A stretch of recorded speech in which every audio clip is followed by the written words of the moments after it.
పేదలు రాసిన 2:3 నుంచి 13 వచ్చిన ఇంకా ఒక సంగతి మర్చిపోతుంది.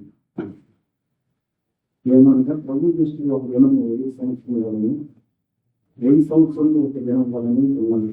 కొందరు ఆలస్యం ఎంచుకున్నట్లు ప్రభు తన వాగ్దానం గురించి ఆలస్యించేవాడు కాదు, కానీ ఎవడూ నశింపవాలని ఇచ్చే ఇంకొక అందరూ మారు మనసు పొందవాలని కోరుచు మీ ఎదుల దీర్ఘ శాంతము గలవారా ఎన్నమాట. అయితే ప్రభు దినము దొంగ వచ్చినట్టు వచ్చిన ఆ దినమున ఆకాశంలో మహాధ్వనితో గర్భించటోను, పంచభూతము నిక్కటమైన వేంకముతో లయమైపోను, భూములు దాని మీద ఉన్న కిందలు వారిపోయిన ఇవన్నీ లయమైపోవడం కనుక ఆకాశంలో రగులుకొని లయమైపోవునట్టు పంచభూతులు మహావేగంతో కలిగిపోవునట్టు దేవుని దినపు ఆఖరి కోసం కనిపెట్టుచు దానిని ఆశతో ఆపేక్షించుతూ మీరు పరిశుద్ధమైన ప్రవర్తనతో భక్తితో ఎంతో జాగ్రత్త గలవారై ఉండవలను. మనం ఆయన వాగ్దానాన్ని బట్టి కొత్త ఆకాశం వరకు కొత్త భూమి వరకు కనిపెట్టుతున్నాము. వాటి ఎందుకు నీటి నివసించిన ప్రభు జనం చేసిన ఆశలో ఆపేక్షించుట ఆలోచన మనం ఈరోజు ధ్యానం చేస్తాం. 1:3 11-12 వచ్చినప్పుడు ఇవన్నీ ఇప్పుడు లయమైపోయిన కనుక ఆకాశంలో రగులుకొని లయమైపోయినది పంచభూతములు మహావేగంతో కలిగిపోయినట్లు దేవుని వెనుక ఆకలి కోసం కనిపెట్టచ్చు, దానిని ఆశతో అపేక్షించు త్వర తెచ్చు అని అనుకున్నాం. మనం రక్షించబడిన తర్వాత ప్రభు 2వ రాత్రి గురించి ఎప్పుడు వస్తుందా అని ఆశతో ప్రవేశించేవాడిని ఉండాలి, కోరుకునేవాడిని త్వరగా వస్తే బాగుంటుంది. దేవుని లేఖనం చెప్తా ఉంది, ఆకాశంలో రగులుకొని కాలిపోయి రగులుకొని కాలిపోయి పంచభూతములు కరిగిపోవునట్టు భూమి మీద దాని మీద పుట్టిలు అన్ని కాలిపోయే ఒక దినం వస్తుంది. సో ఆ దినము కోసమే మనం ఎదురు చూసే వారిలో ఉన్నాం. ఎవరు ఎదురు చూస్తారు? ఇప్పుడు ఆకాశము, భూమి, పంచభూతాలు అవన్నీ ఉండవు. కొత్త ఆకాశం, కొత్త భూమి రాబోతున్నాయి, అందులో మీకు తెలియదు. కానీ ఎవరికి ఆలోచన కరెక్ట్గా ఉన్నవారు ఎలాంటి జీవితాన్ని భూమి మీద రక్షించబడిన తర్వాత జీవిస్తారు. ఆ రోజు దొంగ వచ్చినట్లు వస్తుంది, అలా రోజు వస్తుంది రాదు. వస్తే అక్కడ ప్రిపేర్ అయ్యి సడన్గా వచ్చేస్తుంది. దొంగ చెట్టు రాదు కదా, మనం చాలా జాగ్రత్తగా ఉండాలి. ఏంటబ్బా రావట్లేదు, కొందరు ఆలస్యం అని ఎంచుకున్నట్లుగా ఏం రావట్లేదు, ఇవన్నీ వెళ్తా ఉన్నారు ఏం లేదు అని ఒక రకమైన స్తబ్దతకి విశ్వాసకి ప్రమాదం ఉండేది. ఏదో అంట వీటికి దానికి అర్థం జరుగుతుంది ఏంటిది అని విశ్వాసి లోకంలో ఉన్నవారు ఆలోచన చేసే విధంగా పెట్టుకోవాలని ఆలోచన చేయవచ్చు. అందులో ఈ భూమి వాటి కోసం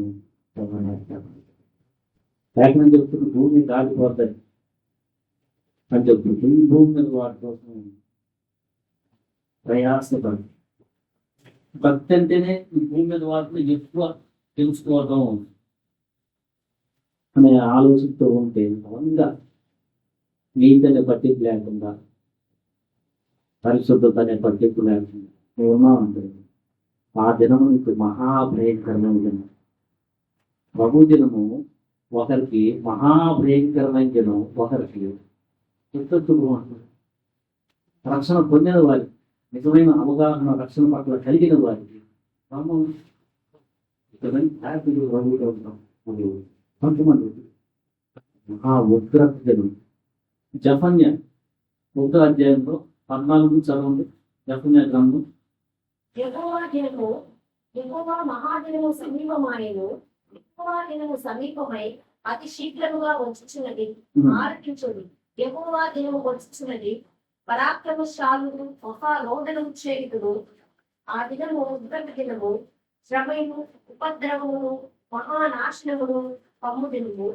అంధకారమును, గాఢాంధకారమును కమ్ముదినము. మేఘములను, గాఢాంధకారమును కమ్ముదినము.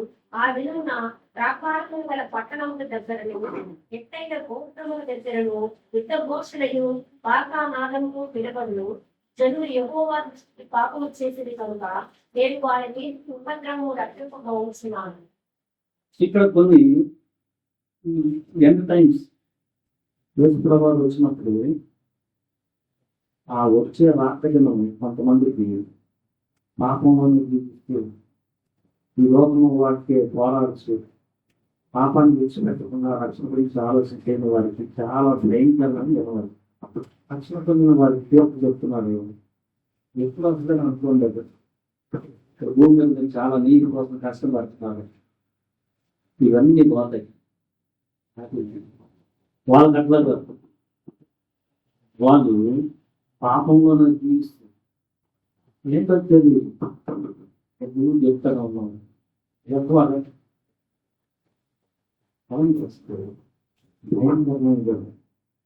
సో రక్షించబడింది ప్రభు యొక్క జనం కోసమే. ఎప్పుడు వచ్చి బాగుంది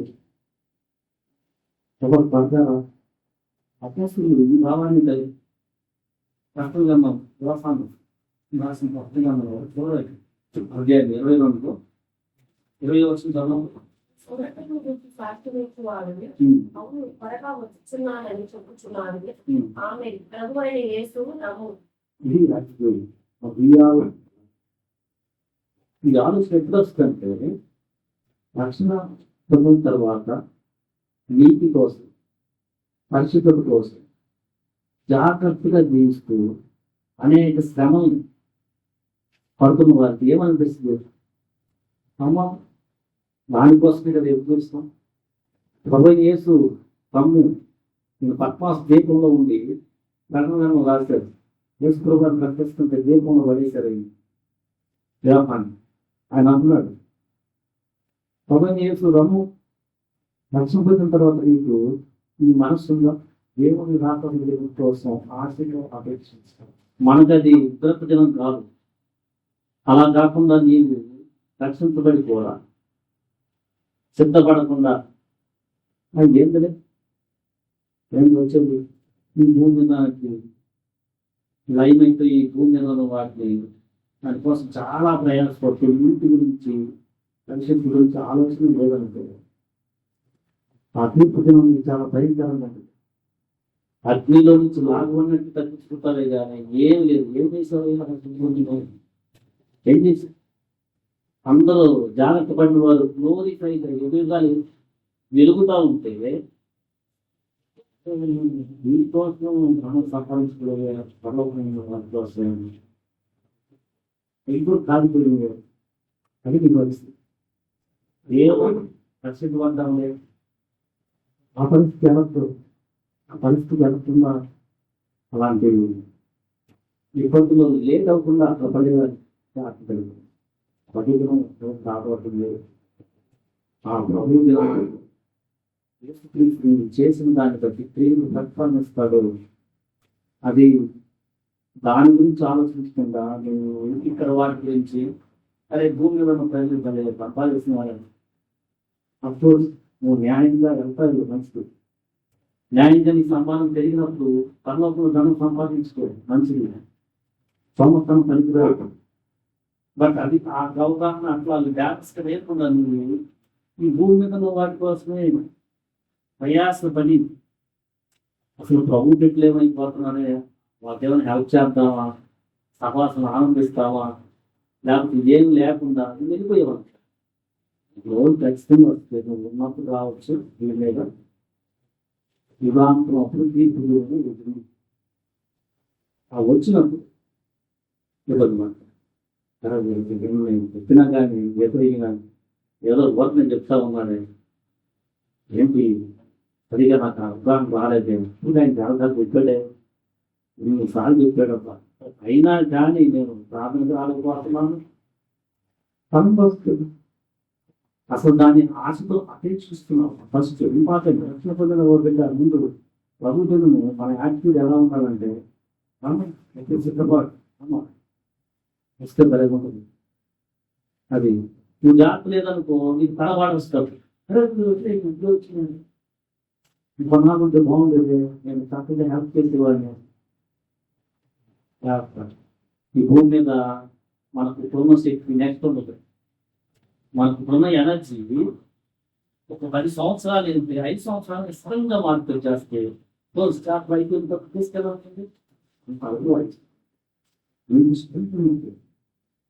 నువ్వు ఆలోచించే మనసును కొద్ది వెళ్తే నగరంలో నరాలు బలంగా అయిపోయి ఏ చెప్తున్నారో గుర్తుంది ఆ స్టేట్ రాకుండా ఏం చేయదు ప్రయాసపడు నీకున్న దాంట్లో ప్రయాసపడు ప్రభా నీ కోసం జీవించడానికి నాకు అనుకో ఏర్పరచు ప్రయాసపడు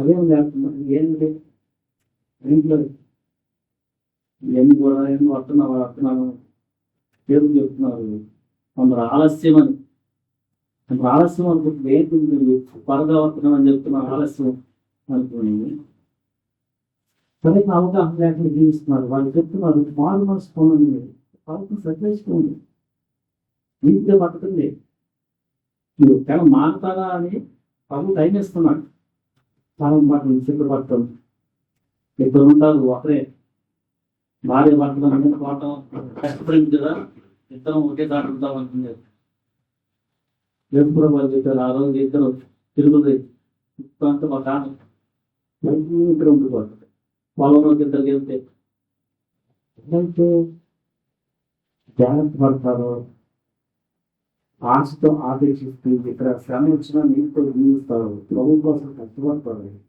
వారు వ్యక్తపడతారు లేకపోతే ఆ గొడవల్లో వీలు కూడా చెప్తూ ఆ ఉత్తర పరిస్థితులు రక్షించబడి నీకు దేవుడి ముందవ రాక కోసం ఆశ ఇంకా తలకు గ్రహించుకున్నారు మనకి శరీరం ఉన్న మనకి ఎప్పుడు కూడా ఈ భూమి ఏం తప్ప అనుభవించడం చాలా ఈజీగా అవుతుంది మనసు మనం ఆత్మలో జాగ్రత్త పడుతూ ఉంటేనే ఓకే ఇంపార్టెంట్ ఏంటి మళ్ళీ ఇదే ఆలోచిస్తున్నాను ఇంపార్టెంట్ అదే చేయలేము అంత బలహీనంగా మన శరీరంలో ప్రభుత్వ దినాన్ని గుర్తుపెట్టు కొన్నిసార్లు కుటుంబంలో అరే ఆయనట్ట ఈయనట్ట అరే ఏంటి పరిస్థితులు ఏంటబ్బా ఇంట్లోని వీటితోనే ఆలోచిస్తూ సతమతమయ్యాక ఆ పరిస్థితిలో వస్తున్నా అంటే సడన్ ఈ పరిస్థితిలో ఎట్లా అది వస్తే నా మనసు ఎలా ఉండాలి ప్రభు యొక్క రెండో దాన్ని ఆలోచిస్తుంది చాలా ఇంపార్టెంట్ మనం ఎంతో జాగ్రత్త అన్నాడు ఎంతో అన్నాడు రేపు ఎంతో జాగ్రత్తగా నీతి పరిశుభ్రతలో ఎందుకంటే అక్కడ నీటే ఉంది అవినీతి పని ఏమైనా చేస్తున్నావా అసలు మన ఆస్తి ముఖ్యంగా ప్రభు రాకడ గురించి ఎంత ఆనందపడుతుందో లేకపోతే ఇతర విషయాల గురించి ఎంత ప్రభులు అవుతున్నట్లు చేస్తుంది రక్షించబడిన మన ఆర్ట్ ఈ కుటుంబ విషయాలు లేకపోతే భూమి విషయాలు వీటిని ఎంత ఎప్పుడు వెళ్తుంది ఎప్పుడు అటు లేదు లేదు అటు వెళ్తున్నా కూడా జాగ్రత్తగా పొలుచుకుని అది పాటి సిద్ధపడాలి అట్లా ఉంటుంది రోజు సామీగా వచ్చేస్తుంది 10 మందిని 5 సిద్ధపడ్డారు వాళ్ళు సిద్ధపడుతున్నాము మన లైఫ్ ఎలా ఉంటుందంటే బాగానే ఇప్పుడు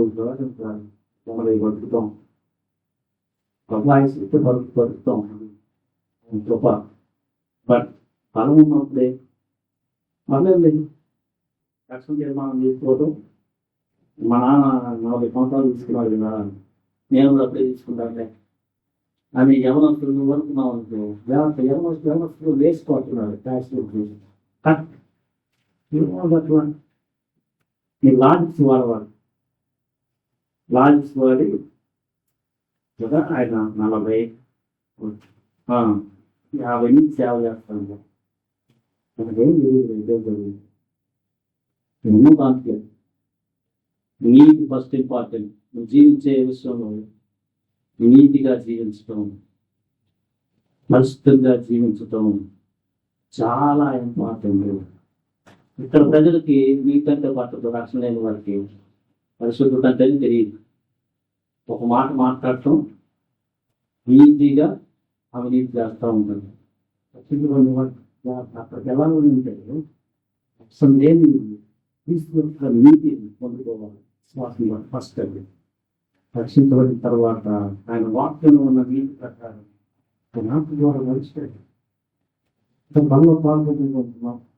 శిష్యులు కట్టడాలను చూసి భలే కట్టారు దేవాలయం అంటే ఒక తమిళ మాకు ఏ ఉండదు అన్నాడు.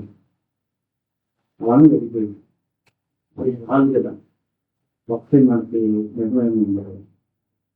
ఈ భూమి మీద మన నివాసం ఉండాలి, బట్టలు ఉండాలి, తిండి ఉండాలి. బట్ వీటిలన్నిటితోనే మనం ఉండే నివాసం మనకు రాదు. మనం బాగా కట్టుకున్న నివాసం పట్టుకోవద్దని కాదు. నీవు అప్పులు చేసి భరించలేని వాటికి కట్టుకొని ఈ ఇబ్బందుల్లో చిక్కుకొని ఇక నీ గురించి ఆలోచించగలిగినంత ప్రమాదంలో గెలవాలి. రోజు తెచ్చుకొని చాలా మంది వెళ్తున్నారు. వాక్యం చెప్తుంది భూమి ఉండదంటే దాని మీద కృత్యాలు కాదుకోవాలి చెప్తే అఫ్కోర్స్ మనం నివసిస్తానికి వీలుగా మనకు ఎంత సంపాదన దాంతో పట్టుకోవాలి. లేకుండా ఉన్నాయి కదా వాళ్ళు ఎట్లా చెప్తాడు, నువ్వు కూడా పోటీ పడి అప్పుల్లో దిగ కూర్చుకొని పోయి దేవుని గురించి ఆలోచించే మనసు తిప్పలేనంతగా శోధనలో పడిపోయి బ్యాలెన్స్ ఉండదు. ఎంత చేయాలి, మనం ఎలా చేయగలం, నీకు ఇంపార్టెంట్. కొంతకాలం జీవించాలి కాబట్టి కొంచెం కంఫర్ట్గా ఉన్నాం. చివరికి మనం ఇద్దరు ఏం రావు. కొంతకాలం ఎందుకు కూడా మర్చిపోతాయి, పాడైపోతాయి. ఏదో వస్తుంది మనం జీవించినట్లా ప్రభు వాక్యం కోసం ఆపేక్షించే విషయం ఒకసారి మనకు ఆగి మన మాట ఎక్కడో ఉంది.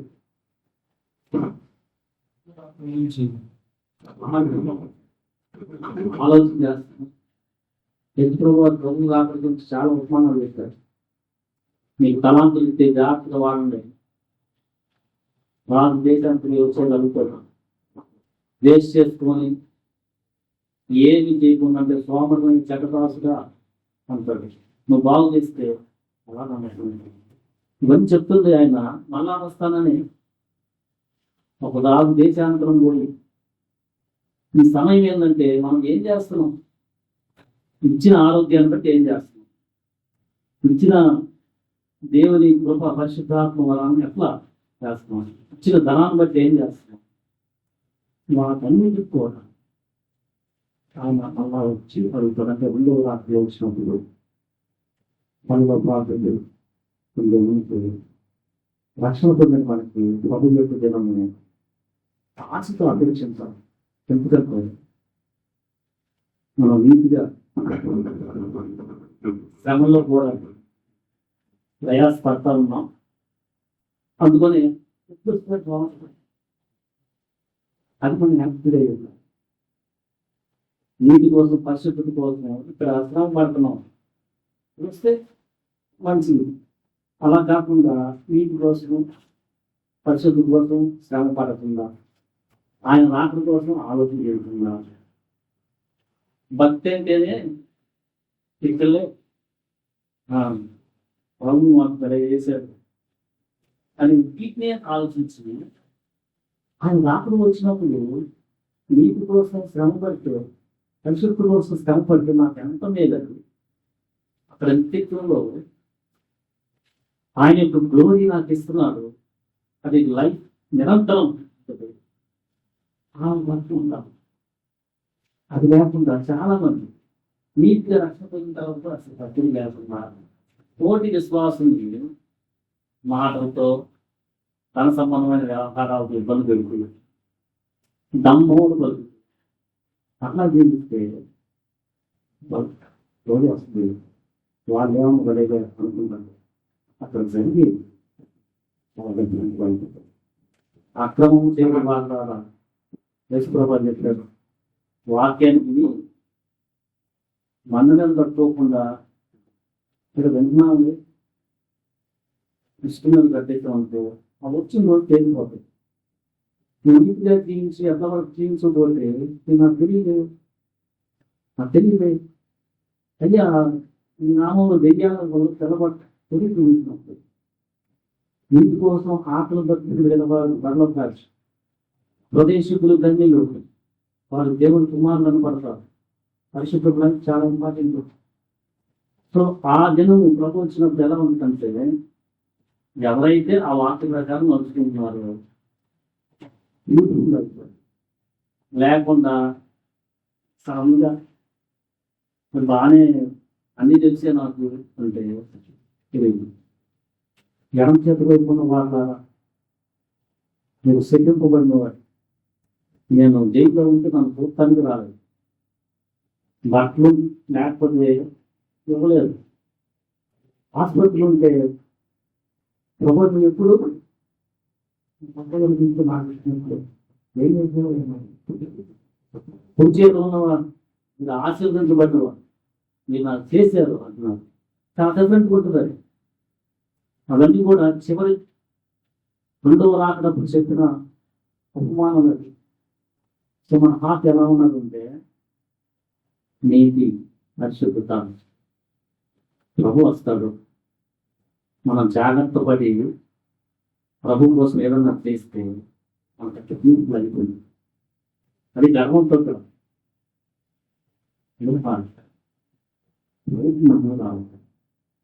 మనలో పాత్రలు పొందుతున్నాం రాట్లేదు అని ఈ లోక సంబంధమైన వాటికి బాగా చిక్కుకొని పోయినాయి. కొంచెం మనకు జాగ్రత్త లేకపోతే రెండవ రాకడ గురించి అట్లా ఆలోచన చేయడం, ఆటలో ఆలోచన రాదు. ఒకసారి మళ్ళా పేపర్ చెప్తున్నాడు మనం రెండవ పత్రిక అంటే అనుభవానికి రాసిన పత్రిక. మీరు ఆలోచన అనుకోవచ్చు, ఇంకా ఏదైనా సరి చేసుకోవాలంటే సరి చేస్తుంది ఫస్ట్ ప్రవర్తనలో. ఇక్కడ ఎన్ని ఈ ఆకాశంలో ఊరుకొని పంచభూతంలో కరిగిపోయి భూములు ధనం తిప్పినది కాలిపోతాయి. సో ఏ గ్రహింపు ఉండాలి మనకి? ఇక్కడ మనకు టెంపరీగా ఉన్న నివాసము ఒకవేళ ఆ సమయంలో రెండవ రాకడప్పుడు ఉందనుకో మనకు టెంపరీగా ఉండడానికి ఉపయోగపడిందే కానీ ఆ సమయంలో అగ్నిలు అది కూడా కాలిపోవచ్చు. సో మనం ఇచ్చిన నివాసాన్ని బట్టి థ్యాంక్స్ చెప్తూ మనం ఏ అవగాహన కలిగి ఉండాలంటే ఇక్కడ ప్రభు రాకడ కోసం ఎదురు చూసే దాంట్లో వచ్చే ప్రతి అర్థంతిని నువ్వు చాలా జాగ్రత్తగా ఆలోచించి చాలా గ్రహింపు కలిగి ఓకే నాకు లైఫ్ స్ట్రెంగ్త్ అంటే 45లో ఉంది, 50లో ఉండదు, 30లో ఉంది, 40 ఏళ్ళ తర్వాత మరి వర్క్ చేయాలంటే ఇంతే. ధనం సంపాదిస్తున్నాం పెరిగింది, రేపెత్తానంటే అసలు ఇవ్వకుండానే అయిపోతుంది. అంత వీక్ మరి ఏమనుకున్నా అయిపోయిందంటే ఇప్పుడు చాలా జాగ్రత్తగా నువ్వు ఆలోచిస్తే నువ్వు చేయగలుగుతావు. నువ్వు బలం ఉంది కాబట్టి ఇప్పుడే వస్తుంది, రేపేం తిరిగి ముందు చేస్తా వెళ్తా ఉంటుంది. నాకు ఆయుష్ అడుగు నాకు వచ్చిన దాంట్లో ఓకే అక్కడ నేను ఇబ్బంది పడకుండా ఇంకేదన్నా ఇవ్వగలిగితే ఇచ్చేస్తాను. నేను ఏదైనా సహాయం చేయగలనా ఎవరికన్నా? నేను హాస్పిటల్ చేయగలను తీసుకుని బట్టి మంచి పని. ఎవరైనా ఇంటికి వచ్చారా? ఆయన చేస్తే ప్రభు చేసిన మంచిని గుర్తు పెడతాం. దాని అది నాకు ఇది ఆలోచిస్తూ ప్రభుత్వం ఎప్పుడైనా కానీ నాకు మంచిదేగా అది ఆశతో మనం ఆపేక్షించే వారిగా మనం దేవుని మాటలు ఈ మంచిగా ఆమె